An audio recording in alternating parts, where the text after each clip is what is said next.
Chers internautes, bonjour. Nous sommes aujourd'hui en compagnie de Randa Kassis. Bonjour Randa. Bonjour. Alors vous êtes écrivaine, journaliste, politicienne, vous êtes une opposante au régime syrien et vous êtes fondatrice et dirigeante du mouvement de la société pluraliste en Syrie.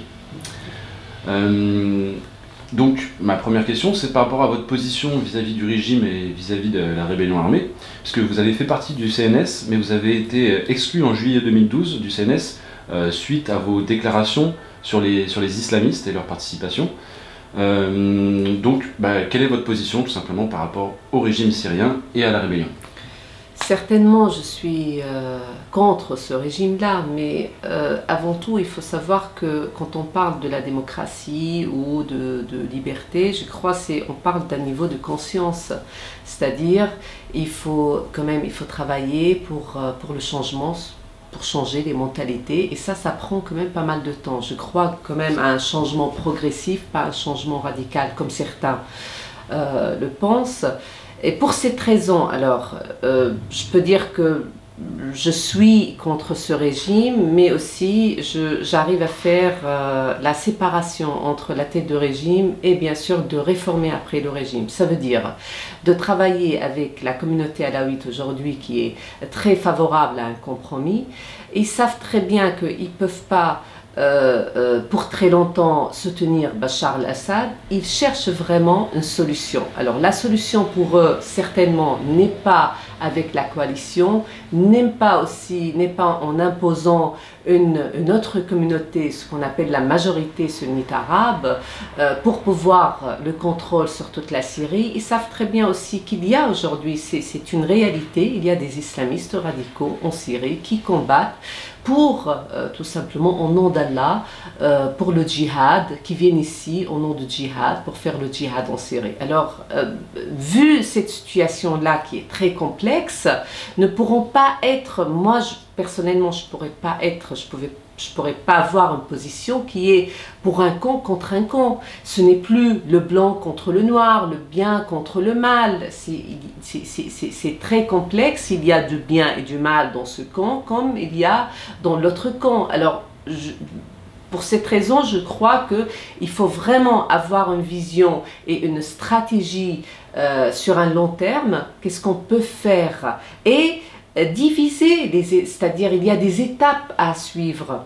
Ne pourront pas faire chuter tout le régime, c'est impossible parce que faire chuter le régime veut dire aussi une guerre civile pendant une dizaine, quinzaine d'années.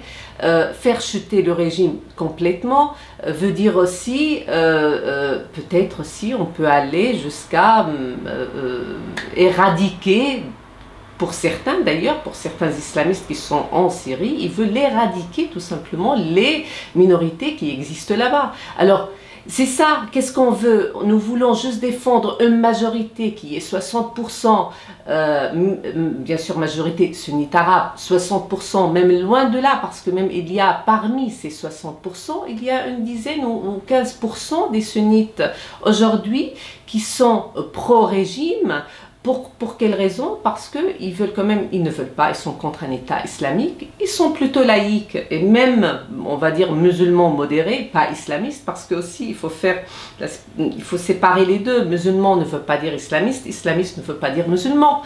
Voilà, alors les gens malheureusement adorent simplifier. Aujourd'hui, les experts adorent simplifier les choses. Oui, ils parlent de la terreur. Oui, c'est vrai, c'est un régime.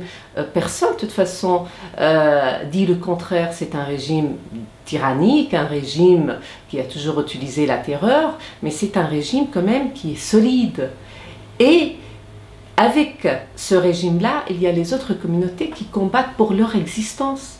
Ils ne combattent pas pour bien sûr, tout simplement pour avoir Assad au pouvoir.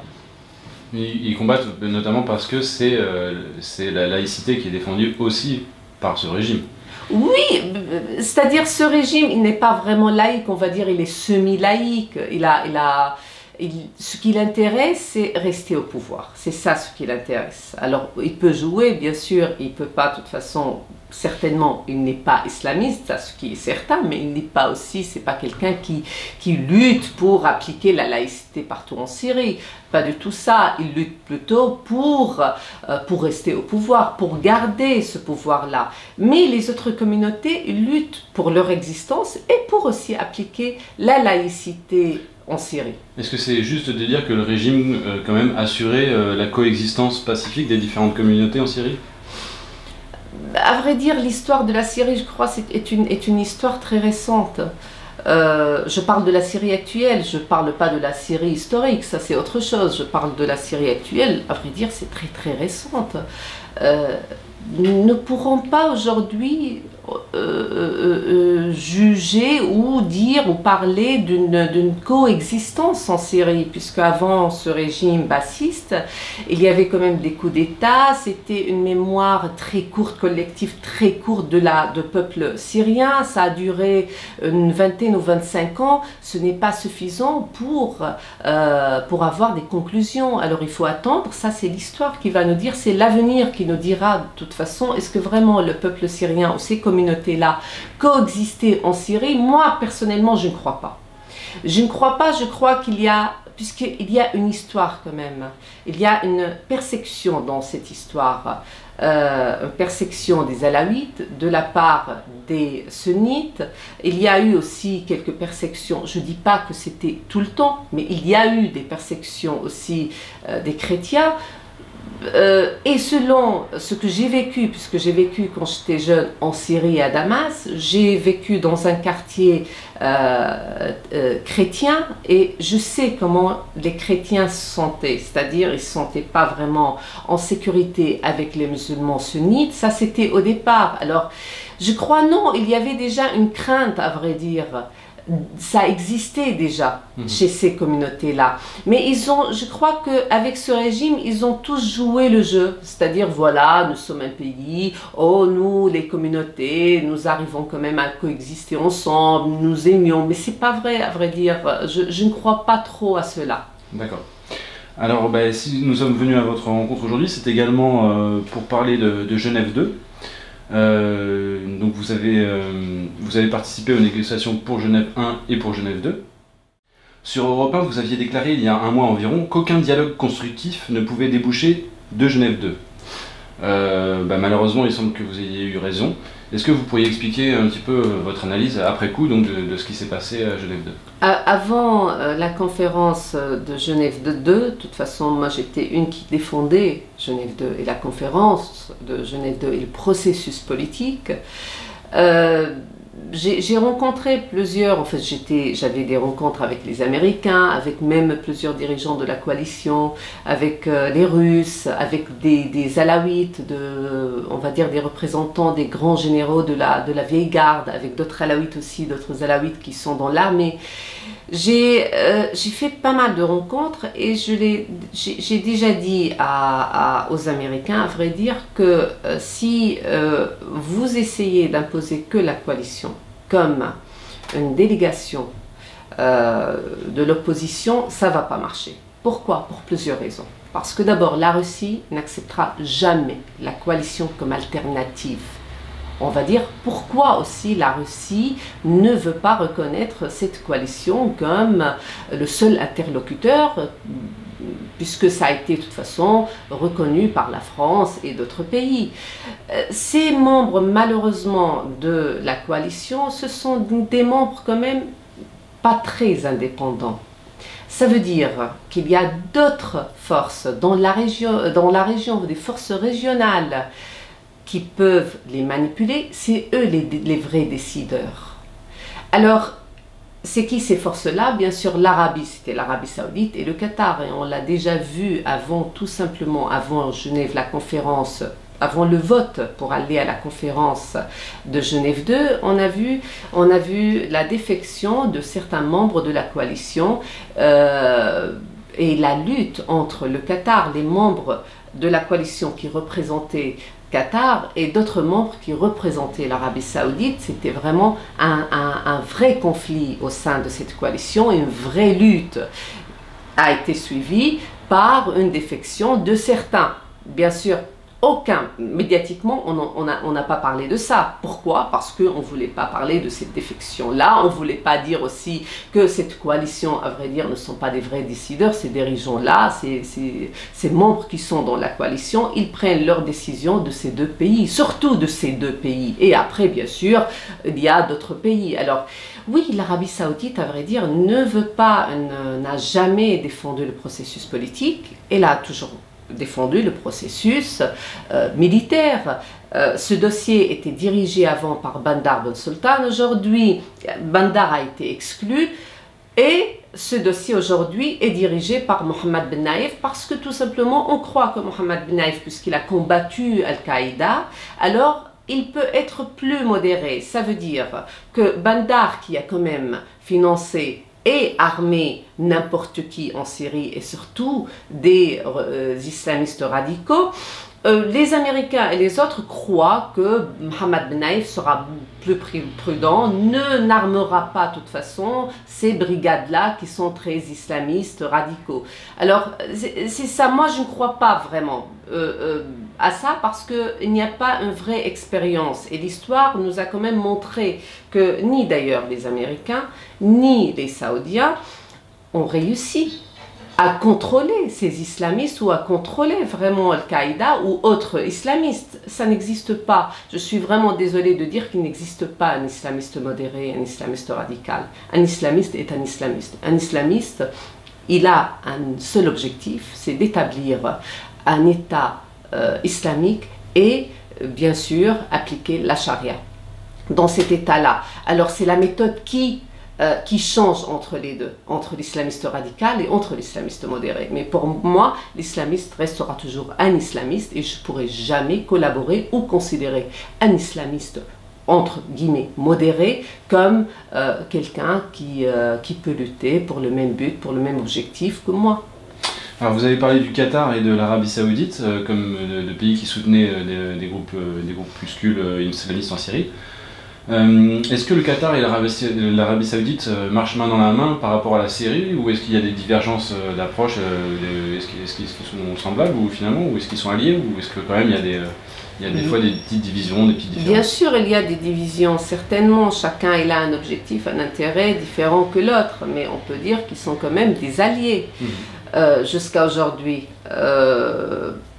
Alors, il faut aussi attendre un tout petit peu pour voir, mais aujourd'hui nous savons très bien qu'ils marcheront ou qu'ils mettront main dans la main afin d'imposer cette coalition comme alternative et afin aussi de faire chuter le régime, qui sera impossible de le faire chuter comme ça. Mais comme je l'ai dit aussi, qu'ils n'ont pas l'expérience pour savoir est-ce que vraiment ils pourront insister et imposer ce qu'ils veulent ou pas. Aujourd'hui, nous sommes vraiment dans un combat existentiel en Syrie.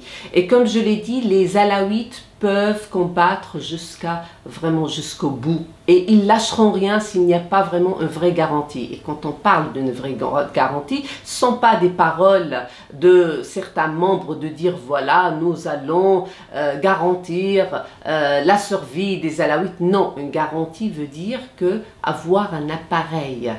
C'est-à-dire, ils auront quand même le contrôle de l'appareil, par exemple, l'appareil militaire, l'armée.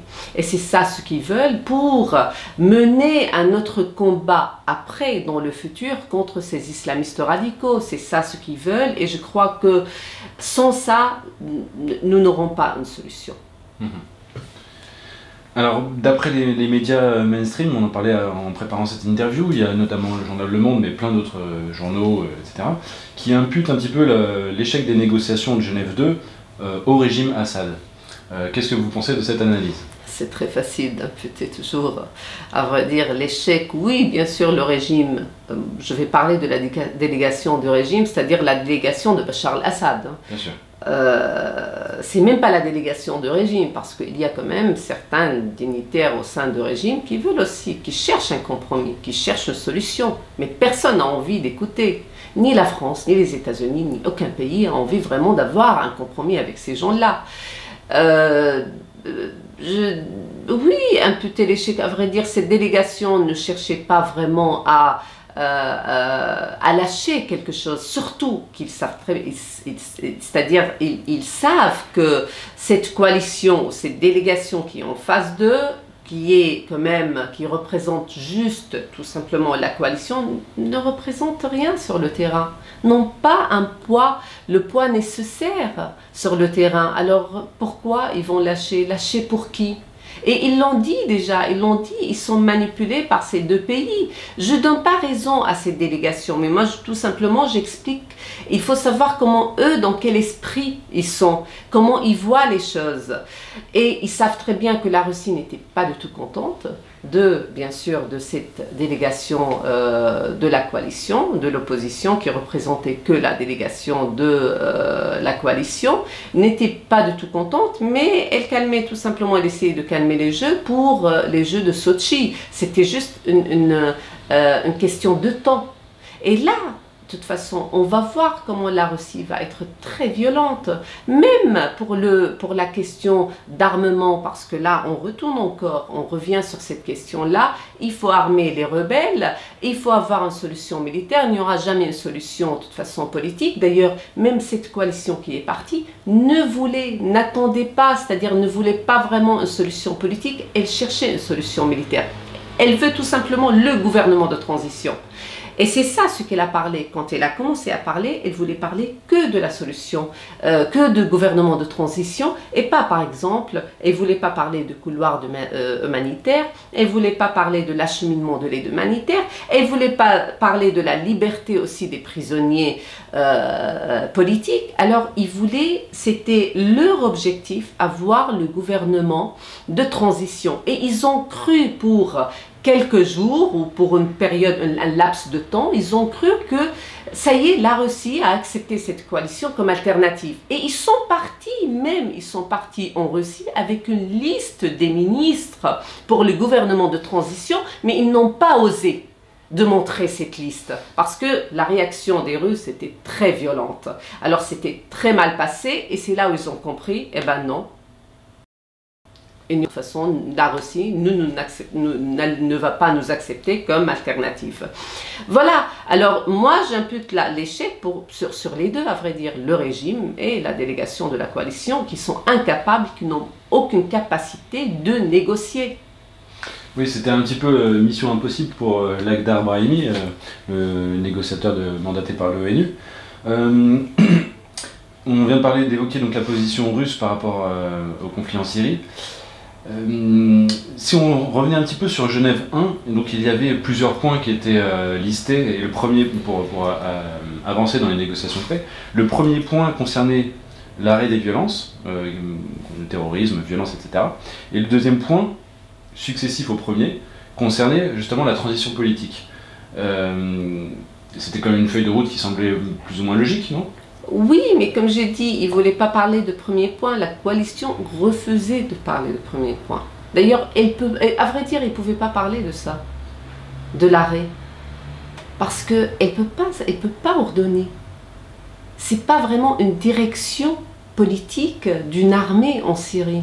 C'est-à-dire que pour que les internautes comprennent bien, en fait, les groupements rebelles sur le terrain ne sont pas du tout dirigés par ce CNS ou par cette coalition. Pas du tout, ils sont morcelés d'ailleurs. Il y a tellement de forces sur le terrain. On a le Front islamique, on a le Front de Al-Nosra, après on a le IL, après on a d'autres brigades. Et chaque brigade, de toute façon, a son propre dirigeant qui n'accepte, et eux tous n'ont pas accepté d'ailleurs d'être représentés par la coalition.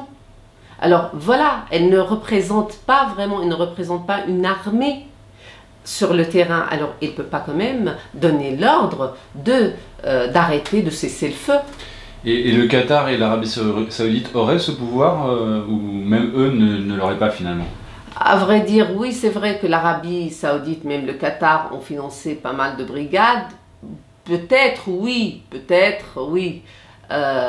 ils pourront cesser le feu, pas vraiment peut-être, c'est-à-dire d'une manière partielle et pas vraiment d'une manière générale sur le terrain, parce que aussi les brigades suivent leurs propres instructions. Donc d'accord, il ne pourrait pas avoir un contrôle direct, Non, pas du tout. mais peut-être via un assèchement des financements. Voilà, tout à fait. D'accord. Alors selon certaines informations, donc, des groupes rebelles ont commencé à recevoir des missiles sol-air, certains disent par l'Arabie Saoudite notamment.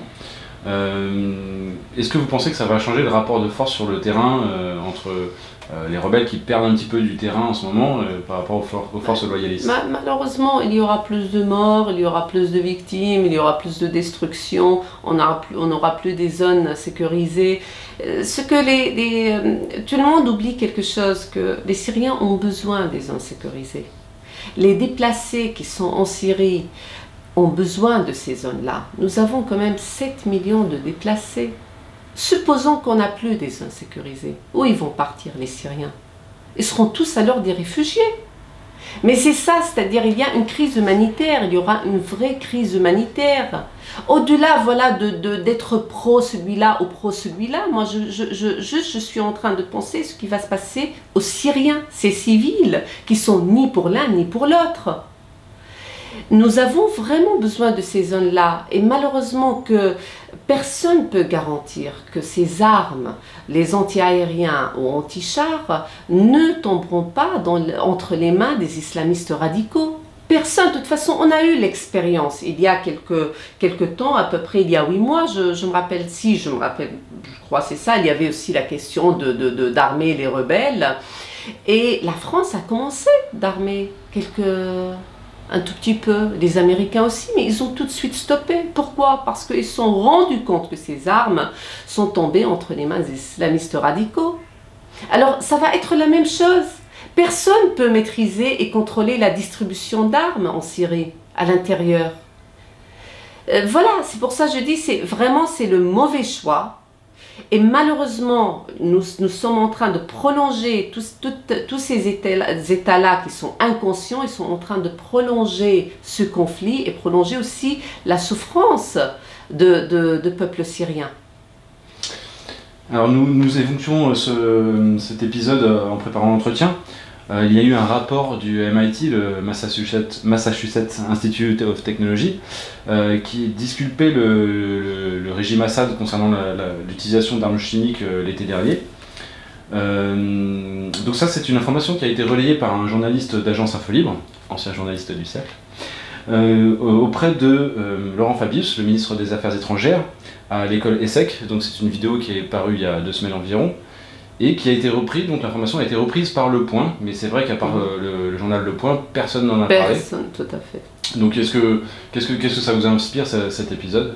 À vrai dire, moi j'étais très prudente même, je me rappelle très bien, je l'ai dit, j'étais très prudente, j'ai dit il faut attendre. Oui, le régime, c'est vrai, est capable, hein, je ne dis pas qu'il n'est pas capable, c'est pas un régime, voilà,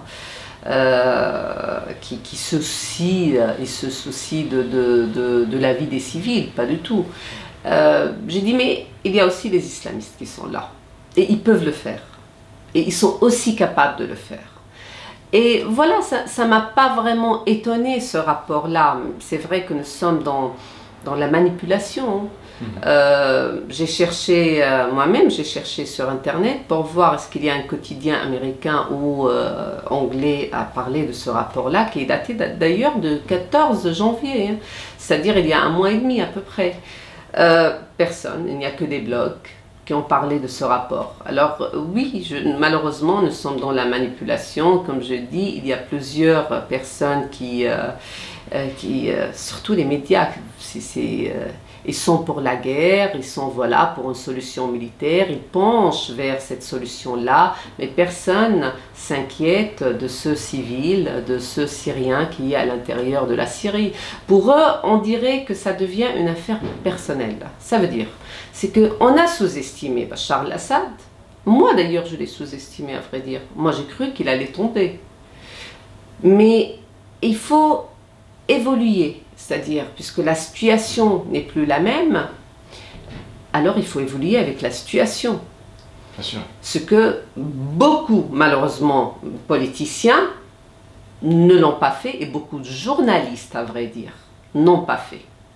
Et jusqu'à aujourd'hui, on voit que voilà, ça devient une affaire personnelle. Ah oui, Bachar, celui-là, pourquoi il n'est pas tombé? Ah non, il faut qu'il tombe à n'importe quel prix, même si le prix sera la destruction totale de la Syrie, même exterminer les 35% des minorités, on s'en fout. Le plus important, c'est faire chuter Bachar al-Assad et ce régime. Voilà, ça devient une affaire, voilà, on l'a sous-estimé, c'est pas possible. Nous sommes tous là derrière pour qu'il chute. Alors, à n'importe quel prix, il faut le faire chuter. Mais non, ce n'est pas comme ça, malheureusement.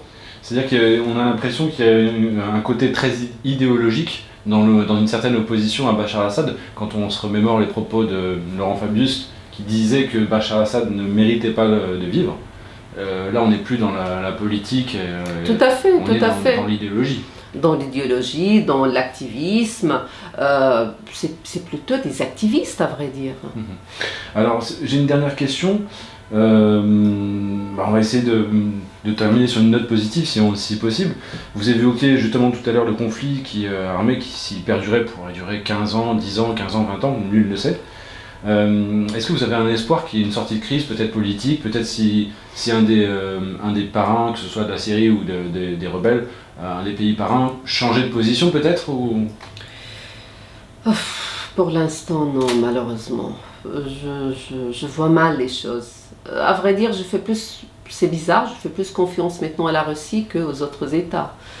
Parce que la Russie, je suis certaine, j'ai eu pas mal de toute façon d'entretien avec plusieurs responsables russes et les Russes ne soutiennent pas vraiment Bachar al-Assad, mais ils cherchent quand même, bien sûr ils ne peuvent pas tout imposer, ils ne peuvent pas imposer le départ de Bachar al-Assad, s'ils n'ont pas une alternative. C'est quoi l'alternative? Ça veut dire avoir quand même un gouvernement qui est partagé par plusieurs, avoir un appareil militaire qui est bien solide, qui peut aussi mener un combat contre les islamistes radicaux.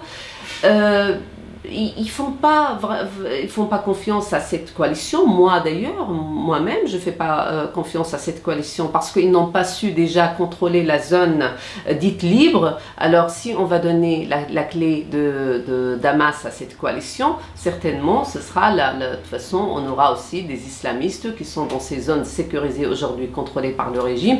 Les islamistes seront là et mèneront de toute façon des combats, le combat de djihad contre les autres minorités, contre les alaouites, puisque pour eux, les alaouites sont des apostats. Et dans leur djihad, il faut éliminer tous les apostats. Alors oui, à vrai dire, je ne fais pas confiance, mais plutôt, la Russie, si elle cherche ou elle trouve une alternative, ça veut dire quoi une alternative? Ça veut dire voir peut-être quelques alaouites qui sont favorables à une transition, à séparer le gouvernement, l'État ou le gouvernement, la séparation de l'État à l'armée. De tenir l'armée, c'est une garantie pour eux, ils sont prêts pour cela.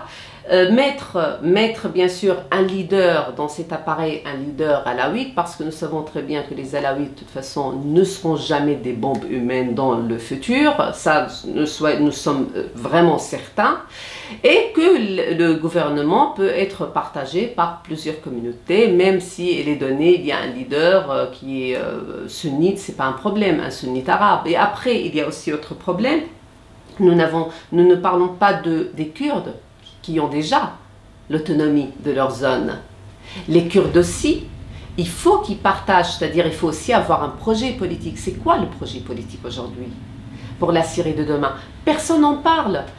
Tout le monde est focalisé sur, voilà, le fait qu'il faut faire chuter ce régime, Bachar al-Assad et le régime, mais personne dit c'est quoi le projet politique pour la Syrie. Excusez-moi de vous couper, mais alors que c'est vrai que quand on regarde aujourd'hui l'Irak, il n'y a plus Saddam Hussein, mais le projet politique... Et la Libye. Oui, voilà, la Libye, voilà. C'est pas vraiment une grande réussite. Hein. De toute façon, l'Afghanistan, toutes les guerres qui ont été menées par les États-Unis, c'était pas vraiment une grande réussite jusqu'à aujourd'hui. Pour illustrer que ce n'est pas parce que l'ancien chef d'État n'est plus là qu'on aboutit à une solution politique. Tout à fait, tout à fait. C'est pour ça que je dis c'est une question de culture, c'est une question d'éducation. Et ça, normalement, on pourra arriver. Je ne suis pas une qui court derrière des concepts comme démocratie, c'est une question de conscience, c'est-à-dire est-ce qu'on est vraiment prêt? La démocratie, d'abord, on ne peut pas appliquer une démocratie sans une stabilité. On ne parle pas d'une démocratie avant de parler de stabilité. Alors c'est une étape, ce sont des étapes et il faut quand même arriver à établir une étape par étape. Alors si je vous ai bien compris, les priorités d'après vous pour une transition réussie, ce serait donc mettre l'accent sur la sécurité. Tout à fait. Sur une sorte quand même de continuation d'un certain état de droit. Et donc des détails techniques qui permettraient aux différentes confessions, différentes ethnies, de pouvoir prendre parti au pouvoir. Tout à fait, pour parler aussi d'un projet politique pour la Syrie, pour toutes les communautés, y compris les Kurdes, les Alaouites, les autres minorités. Ok. Eh bien, Randa Kassis, je vous remercie beaucoup pour cet entretien. Merci à vous.